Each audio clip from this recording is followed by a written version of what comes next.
எல்லா புகழும் இறைவனுக்கே. Hello friends, welcome to Kilakarai kitchen. இன்றைக்கி நம்ம சேனலில் நெய் மணக்க மணக்க ருசியான நெய்ச்சோறு எப்படி செய்யலான்னு பார்க்கலாம்.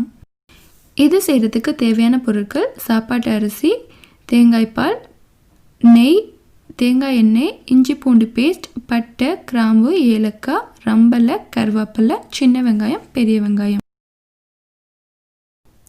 இப்போது செய்ய ஆரம்பிச்சிடலாம். இதுக்கு நான் ஒரு பாத்திரத்தை அடுப்பில் வச்சுட்டு அதில் 50 கிராம் நெய் ஆட் பண்ணிக்கிறேன். இது கூடவே 25 கிராம் கோகோனட் ஆயிலும் சேர்த்துக்கிறேன்.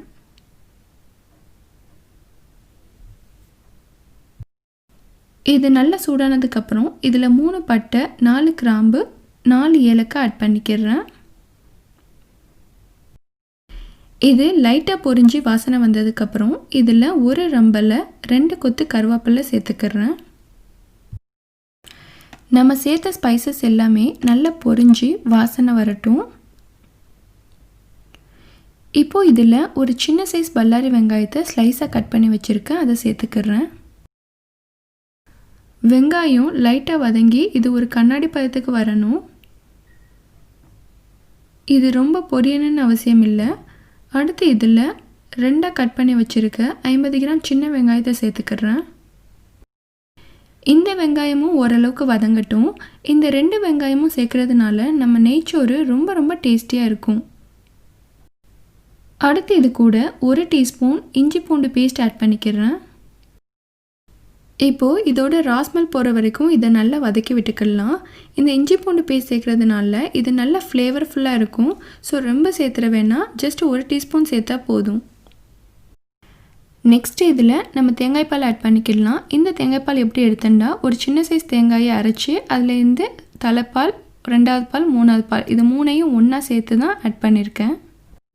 அப்புறம் இதில் அரிசியை சேர்த்துக்கலாம். இதுக்கு நான் 1/2 கிலோ சாப்பாட்டு அரிசி எடுத்திருக்கேன். இதை நல்லா வாஷ் பண்ணிவிட்டு எடுத்து வச்சுருக்கேன், அதை இதில் ஆட் பண்ணிக்கிறேன். நான் 1 கப் அரிசிக்கு 2 கப் தேங்காய் பால் ஆட் பண்ணியிருக்கேன். இப்போது இதில் தேவையான அளவு சால்ட் சேர்த்துக்கோங்க. இதில் எக்ஸ்ட்ரா தண்ணி சேர்க்கணுன்னு அவசியம் இல்லை. நம்ம எடுத்து வச்சுருக்க தேங்காய் பால்லையே தலைப்பால், தண்ணிப்பால்லாம் இருக்கிறதுனால இதுவே கரெக்டாக வரும். நம்ம எல்லாமே சேர்த்ததுக்கப்புறம் இதை மூடி போட்டு கொதிக்க வைக்கலாம். இப்போது நல்லா கொதி வந்துருச்சு. மூடியை ஓப்பன் பண்ணிவிட்டு இதை கரண்டியை வச்சு நல்லா கிளறி விட்டுக்கலாம். இந்த மாதிரி செய்யும்போது தேங்காய் பால் மேலே திரண்டு நிற்காது, நல்லா சாதத்தோடு மிக்ஸ் ஆகிடும். நம்ம ஆட் பண்ண தேங்காய் பால் வத்துற வரைக்கும் இதை 2-3 தடவை மிக்ஸ் பண்ணி விட்டுட்டு இருக்கணும். இந்த மாதிரி நம்ம அடிக்கடி கிளறி விடாமல் விட்டுட்டோன்னா ஃபைனலாக நமக்கு சோறு தனியாகவும் தேங்காய் பால் தனியாகவும் கிடைக்கும். ஸோ சாதம் டேஸ்ட் இருக்காது. தேங்காய் பால் எல்லாமே நல்லா ட்ரை ஆகிற வரைக்கும் மூடி கொஞ்சம் ஓப்பனாக இருக்கிற மாதிரி வச்சுக்கோங்க. சாதத்தில் உள்ள தண்ணி எல்லாமே 3/4 ட்ரை ஆயிடுச்சு. இப்போது இதை ஒரு தடவை நல்லா கலந்து விட்டுக்கோங்க. நீங்கள் யூஸ் பண்ணுற அரிசிக்கு இன்னும் தண்ணி தேவைப்படுற மாதிரி இருந்துச்சுன்னா பார்த்து ஆட் பண்ணிக்கோங்க. பட் என்னோடய அரிசிக்கு இது போதுமானதாக இருக்குது. இப்போது கரண்டியை வச்சு சாதத்தை நல்லா பரப்பி விட்டுட்டு மூடி போட்டு 10 நிமிஷம் தீயை சிம்மில் வச்சுட்டு ஸ்டவ் ஆஃப் பண்ணிடலாம்.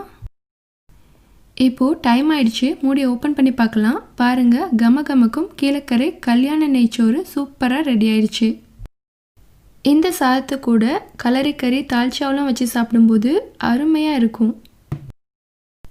பெரும்பாலான ஊர்களில் கீ ரைஸ்க்கு கோகோனட் மில்க் ஆட் பண்ண மாட்டாங்க. பட் கீழக்கரையில் கோகோனட் மில்க் ஆட் பண்ணி செய்கிறதுனால இது ரொம்ப டேஸ்ட்டாக இருக்கும். இந்த ரைஸ் கூட வெறும் பூண்டு ஊறுகாய் மட்டும் வச்சு சாப்பிடலாம், ரொம்ப சூப்பராக இருக்கும். ஸோ கண்டிப்பாக உங்கள் எல்லாருக்கும் இந்த ரெசிபி பிடிச்சிருக்குன்னு நினைக்கிறேன். அண்ட் இந்த வீடியோ பிடிச்சிருந்தா please like, comment, share and subscribe my channel. Thank you.